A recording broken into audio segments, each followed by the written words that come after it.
Badan Pusat Statistik BPS mencatat ada sejumlah komoditas yang kerap mengalami kenaikan harga pada bulan Ramadan dan menjelang Hari Raya Idul Fitri. Komoditas yang harus diwaspadai kenaikan harganya adalah daging sapi, daging ayam ras, dan telur ayam ras. Pelaksana tugas Kepala Badan Pusat Statistik Amalia Adi Ninggar Widyasanti mengatakan, kenaikan harga pangan jika dilihat dalam beberapa tahun terakhir selalu terjadi pada bulan Ramadan, Hari Raya, dan akhir tahun. Untuk itu, Amalia meminta pemerintah melalui kementerian atau lembaga terkait harus melakukan langkah antisipasi lebih awal agar potensi kenaikan harga komoditas pangan dapat diredam.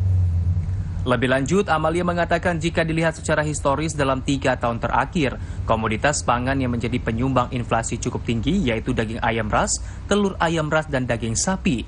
Amalia menjelaskan apabila melihat inflasi pada Februari 2024, maka ada 5 komoditas pangan yang menjadi penyumbang inflasi, yaitu beras, cabai merah, telur ayam ras, daging ayam ras, dan minyak goreng.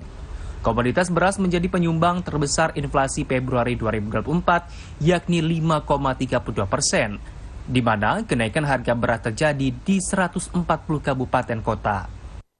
Puncak inflasi itu ada di bulan Ramadan atau Hari Raya dan akhir tahun. Nah, oleh sebab itu Bapak dan Ibu, pada saat kita menjelang bulan Maret dan April, tentunya ini yang perlu kita mulai antisipasi dari awal, sehingga kalau kita bisa lebih mengantisipasi dari awal, tekanan inflasi nanti di bulan Ramadan dan Hari Raya di tahun ini mudah-mudahan tidak terlalu tekanannya terlalu besar dibandingkan dengan tahun lalu. Jelang bulan puasa, sejumlah harga komoditas pangan mengalami lonjakan. Dari catatan Badan Pusat Statistik atau BPS, sejumlah komoditas pangan yang kerap mengalami kenaikan harga jelang puasa dan Idul Fitri. Lalu apa penyebab kenaikan harga komoditas pangan selalu naik setiap jelang puasa dan Lebaran? Telah terhubung dengan kami secara virtual pengamat ekonomi dari Universitas Erlangga, Profesor Rudi Purnomo, dan pengamat ekonomi pertanian Pak Bustanul Arifin. Halo, selamat siang. Bapak. Selamat siang, Mbak Cica. Terima kasih. Selamat siang, Mbak Cica. Selamat siang. Selamat siang, Pak Rudi, Pak Bustanul Arifin. Selamat. Terima kasih sudah mau hadir untuk berdialog bersama saya di Laporan 8 Siang. Ini kita mau membahas mengenai kenaikan harga bahan pangan. Jika saya mengutip dari website Bapanas, Badan Pangan Nasional, ini harga komoditas ini masih naik di beras premium di harga 16.500. Harga beras medium juga masih naik di angka 14.340. Sebetulnya apa sih Pak penyebab yang sangat mendasar ini kenaikan harga bahan pokok ini selalu terjadi setiap tahunnya menjelang bulan suci Ramadan? Saya ke Pak Bustanul Arifin dulu.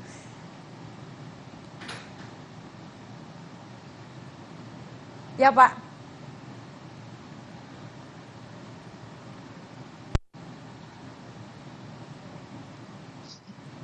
Oke. Ya. Oke, saya ke Prof. Rudi Purwono dulu. Ya. Prof. Rudi. Nah, gimana Pak? Kenapa ini apa sih penyebab yang paling mendasar? Kenapa setiap kali bulan suci Ramadan ini harga kebutuhan pokok ini selalu naik, Pak? Ya, yang pertama tentunya kan bulan suci Ramadan adanya suatu proses penghematan ya dalam kita berkonsumsi ya. Karena kan memang sejatinya kan siang, pagi, siang, sore kita berpuasa ya. Tapi dalam prakteknya ini terjadi justru peningkatan permintaan gitu ya. Pada kondisi komoditas tertentu, terutama komoditas pangan. Ya. Sepakat tadi yang disampaikan dalam berita bahwa justru pada waktu Ramadan ini peningkatan permintaan untuk daging, ya, ayam, telur justru meningkat. Ya. Nah inilah yang menjadi perhatian kita semuanya, bahwa dari sisi rumah tangga tentunya bahwa Ramadan ini kan suatu bentuk kita introspeksi diri ya, mawas diri ya, mengurangi konsumsi ya, dalam artian tidak terlalu banyak belanja yang kita lakukan ya, kita melakukan konsumsi sesuai dengan kebutuhan ya, tidak sesuai dengan keinginan kita gitu ya. Namun ya inilah yang terjadi dalam fenomena di Indonesia ya, bahwa Ramadan itu permintaannya semakin tinggi terkait dengan komoditas-komoditas tertentu ya yang kita sampaikan. Yang kedua juga masyarakat, artinya dari sisi pedagang ya, melihat karena tren yang sebelum-sebelumnya harga naik. Nah, ini juga menjadi apa namanya sinyal bagi pedagang untuk juga menaikkan karena tadi adanya permintaan dari masyarakat. Sehingga kedua hal inilah yang mempertemukan dari sisi permintaan, kemudian dari sisi penawaran khususnya pedagang ya, sehingga pada kondisi Lebaran tentunya dan bahkan mendekati atau pelaksanaan Idul Raya Idul Fitri justru itu akhirnya mendorong peningkatan harga di beberapa komoditas pangan tentunya. Prof. Rudi, ini saya akan fokus terhadap beras. Ini kan belakangan yang sangat dikeluhkan masyarakat. Ini kan kenaikan harga beras yang terus meningkat ya. Walaupun Presiden Joko Widodo bilang harga sudah turun. Namun kenyataannya di pasar, harga beras yang dijual ini masih jauh di atas harga eceran yang ditetapkan oleh pemerintah. Bahkan beras ini menjadi salah satu penyumbang terbesar dari inflasi ekonomi Indonesia. Di bulan Februari ini yang naik menjadi 2,75%. Itu gimana, Prof? Beras bisa menjadi menaikkan inflasi kita ini? Iya, nah, tentunya kan beras ya itu kan menjadi kebutuhan pokok ya masyarakat Indonesia sejak mungkin Orde Baru ya terjadi perubahan kebutuhan pokok itu yang awalnya itu bervariasi ya, ada beras, ada singkong, ada jagung, ada sagu ya. Kemudian mungkin dalam kaitan dengan perencanaan pertanian kita dengan kebutuhan sehingga akhirnya beras menjadi kebutuhan semua penduduk Indonesia ya. Sehingga memang demand-nya cukup tinggi karena penduduk Indonesia kan sekitar sekarang berapa 260 jutaan ya. Tentunya bahwa sisi supply itu harus juga menjadi perhatian, tidak hanya dari sisi produksi, tapi juga sisi distribusinya. Ya, kalau kita amati memang beras premium dan medium itu sejak bulan September kalau tidak salah ya sudah mengalami peningkatan. Ya, tidak hanya pada akhir-akhir bulan ini saja tidak, tapi sejak bulan September. Tapi memang kenaikan di bulan Januari, Februari tentunya tahun 2024 ini lebih tinggi dibanding periode-periode bulan sebelumnya di tahun 2023. Nah inilah yang menjadi perhatian kita. Memang masyarakat kan sekarang secara daya beli, ya, kemampuan pendapatan menengah ke atas, tentunya mencarinya beras yang baik, ya, yang terbaik, ya, tentunya adalah beras apa itu premium ya kemudian medium ya yang menjadi demand terkait dengan kebutuhan akan beras sehingga permintaan pada beras kelas ini juga sangat tinggi tapi tentunya sudah dilakukan ya salah pemerintah sudah melakukan bulog ya memasok kebutuhan ini di beberapa daerah yang kota, kabupaten yang pada waktu kondisi saat ini demand-nya tinggi di pelosok sana dan juga beberapa daerah ya provinsi, kabupaten kota juga tentunya oleh pusat sudah melakukan ya dari TPI ya tim pengendali inflasi baik yang ada di pusat daerah sudah melakukan itu artinya dengan mendorong sebab-sebab apa yang menjadi kenaikan beras dan juga sudah lakukan upaya masuk operasi pasar ya pasar murah dan sebagainya. Tapi kita harapkan sebenarnya menjelang 1 minggu ini ya, menjelang 1 minggu Ramadan ini harganya bisa diturunkan ya seiring dengan daya beli masyarakat yang tentunya perlu kita jagalah sehingga pelaksanaan Ramadan ini bisa berjalan lebih hemat lagi. Tadi menarik ketika Prof. Rudi menyatakan soal operasi pasar. Ini kan memang pemerintah belakangan ini sudah gencar melaksanakan operasi pasar. Apakah sudah dikatakan berhasil gitu Prof. Operasi pasar ini untuk menurunkan harga beras di pasaran? Ya, jadi memang kelas permintaannya memang agak berbeda. Mungkin dari Prof. Bustanu bisa menjelaskan ya. Memang kelas permintaannya berbeda ya antara yang kelas premium, medium dan juga beras yang disediakan Bulog atau pemerintah pada saat di operasi pasar. Jadi operasi pasar memang ini kan tujuannya supaya masyarakat yang berpendapatan menengah ke bawah itu terjaga ya, tetap bisa mengkonsumsi, membeli beras sesuai dengan kebutuhan yang tersedia. Namun di kelas yang medium dan premium ini masih beberapa kondisi memang ada yang supply-nya masih kurang ya. Inilah yang harus kita lakukan untuk melihat koordinasi kabupaten kota ya, kabupaten kota, koordinasi provinsi melalui tim TPI tentunya TPID untuk melihat mungkin ada kabupaten kota yang stoknya ada di sana ya, dan ada kabupaten kota yang lagi tinggi demand-nya sehingga bisa dikoordinasikan sehingga distribusi beras yang terutama yang kelas premium dan medium ini bisa dimeratakan lah untuk menghindari adanya kenaikan harga yang masih lumayan tinggi lah pada kondisi saat ini.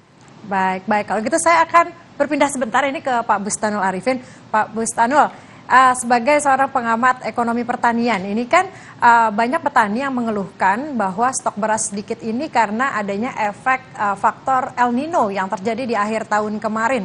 Dan juga curah hujan di awal tahun ini belum begitu merata. Kira-kira apa sih Pak mitigasinya yang harus dilakukan ini supaya stok beras ini tetap terjaga gitu Pak?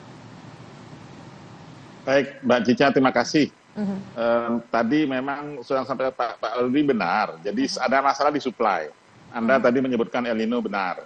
Jadi saya punya hitungan bahwa produksi beras itu turun 1 juta ton gabah ya, GKG, atau beras ekuivalen dengan 600.000 ton. Itu besar. Mengapa turun? Karena luas panennya turun. Luas panen turun, mengapa? Itulah yang disebabkan karena tanamnya turun, berkurang, banyak yang bero, kata orang Jawa. Bero itu tidak ditanami ya, karena El Nino. Nah, dari situ terus mendorong kenaikan harga. Ada faktor lain yang di luar kendali kita, yang tadi juga di luar kendali kita juga sih, adalah harga faktor internasional. Jadi pasar beras internasional juga bermasalah, Mbak Cica. Kita mungkin sudah baca, Prof. Rudi pasti paham. Jadi India itu bertingkah. India sebagai produsen beras salah satu terbesar ya, selain Cina, kemudian Thailand dan Myanmar ya. Kemudian India itu melarang ekspor. Ya, jadi mengapa melarang ekspor? Ini ada hubungannya sama politik, Mbak Cica. Sama lah sama politisi di Indonesia lah, tingkah lakunya mirip-mirip ya. Jadi Prime Minister Modi ini ingin terpilih lagi. Pemilunya mungkin Mei ya. Akhirnya beras domestik diamankan dulu, takut kekurangan stok di dalam negeri, sehingga ekspor dilarang. Dan disitulah harga di global itu yang mencapai rekor tertinggi, bahkan sangat tinggi, bahkan dibandingkan ketika krisis pangan 2008, Anda mungkin masih muda. Jadi di situ sekarang cek kemarin itu 660 US dollar per ton beras average. Itu sangat tinggi, kan biasanya 350, 400. Dampaknya ke Indonesia. Ketika Indonesia tadi Anda tanya mitigasinya seperti apa, kita harus mencari dari impor. Yang diimpor juga nggak ada, jarang barang gitu kan. Disitulah sempat langka.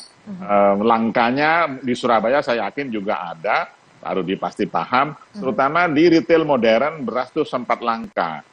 Mengapa langka? Karena retail modern ini nggak mau ambil risiko kalau menjual di luar HET, harga eceran tertinggi, mereka bisa didatengin oleh Satgas Pangan, nggak mau mereka.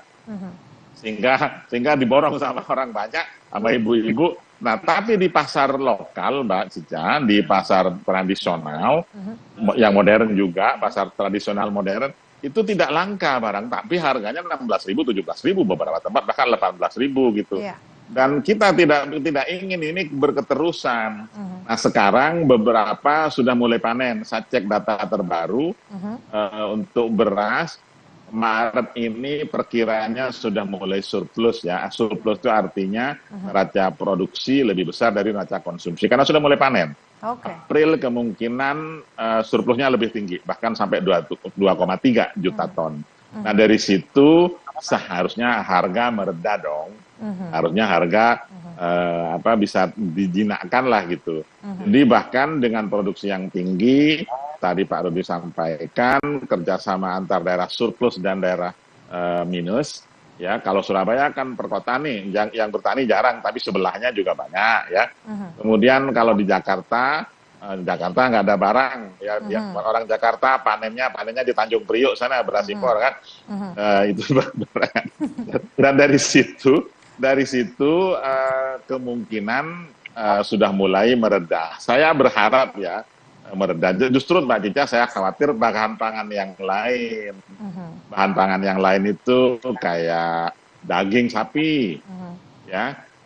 Kemudian gula, kita sudah pasti paham ya. Mengapa daging sapi naik? Ini memang anomali juga tingkah laku konsumen kita ini. Daging sapi itu konsumsinya cenderung naik selama bulan Ramadan, Ya. 3 kali lipat dari normal. Mhm. Itu yang bikin naik. Jadi nggak harus jadi ahli ekonomi bahwa di situ udah pasti naik gitu kan.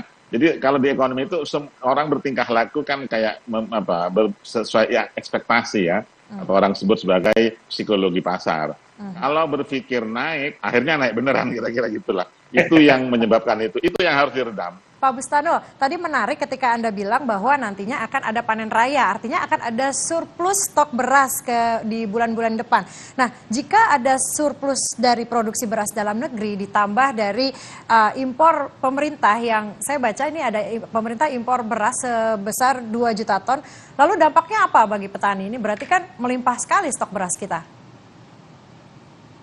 Itu yang menjadi concern kami juga. Intinya, walaupun ada beras impor, jangan sampai mengganggu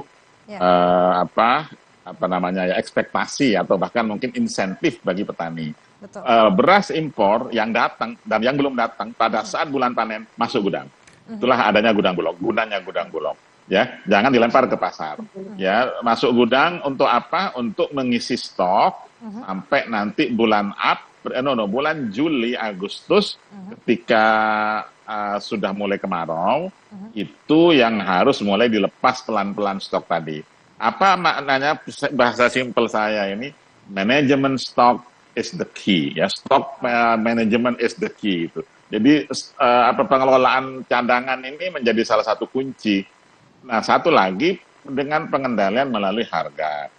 Mbak Cica paham ada namanya HPP, harga pembelian pemerintah, yang itu sebetulnya kalau dulu istilahnya harga dasar ya, ditetapkan kira-kira 5.000. Kemudian HET, harga eceran tertinggi, ditetapkan 10.900 sampai 13.000 sesuai dengan zonanya. Nah, harga boleh berfluktuasi sepanjang tidak di luar rentang itu, Mbak Cica. Artinya apa? Kelebihan produksi petani wajib dibeli oleh Bulog supaya tidak anjlok. Gitu untuk ngisi stoknya tadi. Itu poinnya. Oke, baik. Kalau gitu saya mau ke Prof. Rudi. Prof, ini kalau tadi Pak Bustanul Arifin sudah menjelaskan bahwa di bulan Maret dan April kita akan panen raya. Artinya stok beras akan melimpah. Lalu pendapat Anda, apakah nantinya inflasi di bulan Maret ini akan menurun? Kalau kita lihat, kalau Februari ini kan naik nih Prof di 2,75 jika dilihat year on year ya. Nah, kalau untuk Maretnya gimana? Mungkin nggak nih turun? Ya, tentunya pemerintah harus ya berusaha melakukan langkah-langkah yang konkret ya. Sepertinya pernah saya ketemu dalam forum seminggu yang lalu ya, terkait dengan tim pengendali inflasi ya, pusat dengan daerah, dan tentunya pokok bahasan adalah menyambut Ramadan ya dan Idul Fitri. Hal yang tentunya dibahas ya utamanya tadi bicara tentang ketersediaan beras ya, kemudian juga harganya. Jadi kita tidak bicara harga tapi juga pasokannya ya, ketersediaan berasnya. Jangan sampai di beberapa tempat beras itu kosong, akhirnya menjadi kepanikan, ya kepanikan dari masyarakat, akhirnya berdampak lagi ke arah yang lainnya. Kita berharap dari rakor TPI tadi itu langsung ditindaklanjuti ya oleh instansi seperti Bulog, dan juga dinas-dinas ya, kemudian Bapak dan sebagainya. Intinya bahwa dalam 1 minggu ini terakhir ini langkah-langkah konkret harus sudah ada ya. Memang harus yang diupayakan ini tidak hanya beras yang turun ya. Kita berharap juga seperti daging tadi ya, daging meskipun angkanya juga kenaikannya secara persentase tidak terlalu tinggi, tapi tetap masih angkanya tinggi ya, angkanya tinggi. Jadi daging ayam, daging sapi ya, kemudian telur ya. Karena apapun masyarakat Indonesia tadi kalau misalnya kita berbuka ya, itu kan meja itu penuh ya. Kebutuhan kita untuk berbuka itu variasinya banyak. Betul. Dan berbagai lauk yang ada. Apalagi kalau misalnya kita mengadakan berbuka bersama. Itulah ciri khas Indonesia. Itulah local wisdom Indonesia, kekayaan budaya Indonesia. Sehingga tentunya ketersediaannya dan juga harganya memang harus dijaga. daging ya, tadi daging ayam, daging sapi, kemudian telur ya, kemudian beras juga harus diupayakan di sana, gula pasir ya, karena beberapa komoditas itu ini dibutuhkan ya untuk kegiatan apa namanya aktivitas rumah tangga, kemudian minyak goreng ya, ini harus juga diupayakan segera turun ya. Mungkin terkait dengan DMO ini juga harus patuhi ya teman-teman dunia usaha produsen minyak ya, sehingga pasokan di dalam negeri juga bisa terpenuhi, apalagi di bulan Ramadan pasti meningkat, dan itu bisa menenteramkan ya di keluarga apa ibu-ibu ya. Kemudian bumbu-bumbu ini ya, bumbu-bumbu juga penting ini Mbak Cica ya. Nah, ini bawang putih, bawang merah, cabai ini ya.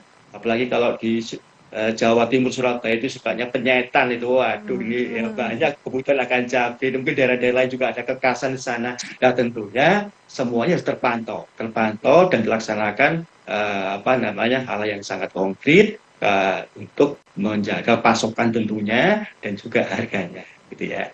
Nah, ini ya ini ada tadi sudah Pak Bustanul terkait dengan sisi supply-nya. Nah, saya juga melihat dari sisi distribusinya, penting ya. Distribusi antar daerah ya, kemudian juga menjaga informasi antar daerah terkait dengan komoditas ini, sehingga tentunya apa namanya masyarakat itu tenang ya, masyarakat tenang. Dan juga kita harapkan pihak terkait dengan upaya kepolisian ya, mungkin ada pihak-pihak yang ingin mendapatkan keuntungan di sini ya dengan cara menimbun atau apa, makanya langkah-langkah konkret secara bersama-sama itu harus dilakukan. Itu tidak. Baik. Saya ingin pindah ke Pak Bustanul Arifin. Tadi Prof. Rudi sudah menyinggung masalah distribusi.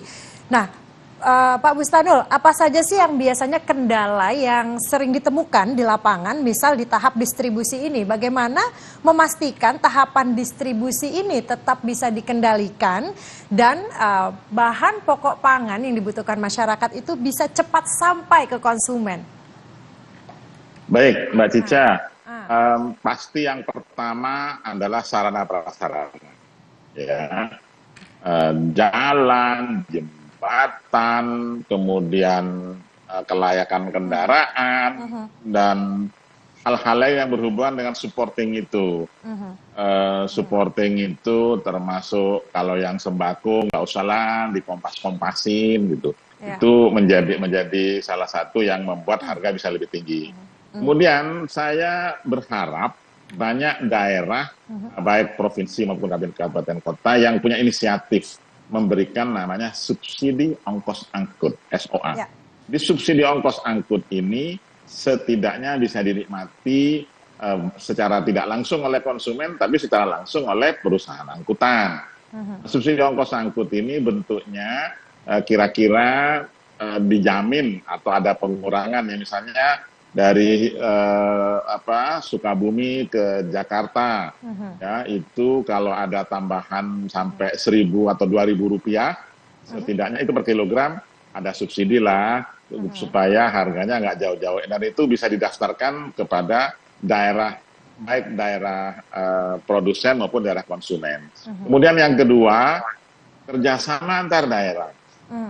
Jadi distribusi ini jika memang ada MOU ya antara daerah sentra produksi dan sentra konsumsi, syukur-syukur ada MOU bisnis di antara pelaku dan petani, nampaknya itu margin harganya nggak terlalu jauh berubah.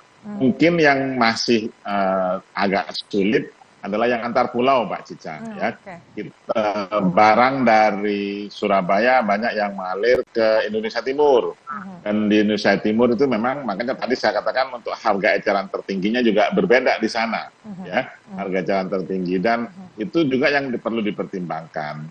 Jadi kita paham negara kepulauan seperti ini perlu ada penanganan khusus yang berhubungan dengan sistem logistik tadi. Itulah yang akan setidaknya ya meningkatkan efisiensi distribusi, syukur-syukur bisa memangkas biaya ya. Di situ yang mampu ada boleh lah, saya tidak mengatakan tidak boleh mengambil keuntungan sama sekali, boleh lah, tapi yang wajar sesuai dengan biaya yang dikeluarkan gitu. Dan sehingga tidak terjadi disparitas.